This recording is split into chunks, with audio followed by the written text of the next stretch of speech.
Assalamualaikum warahmatullahi wabarakatuh. Dengan saya Safari Dani. Saya akan mengajarkan bagaimana cara menghidupkan mesin genset. Nah, sebelum kita lanjutkan tutorialnya, yang belum komen dulu, like, komen, subscribe, dan tekan lonceng biar tidak ketinggalan video-video berikutnya. Dan sebelum kita bekerja, kita perhatikan di sini dulu kalau yang namanya genset. Ini kalau minyak kemari ke tutup, ya. Ini di atas tutup. Kita harus menurunkan ke bawah. Nah,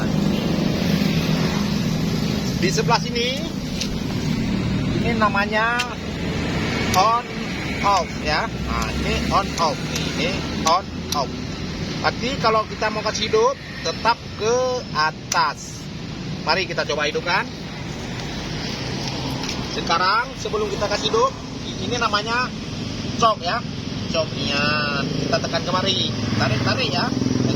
Tarik, tes, coba kita coba.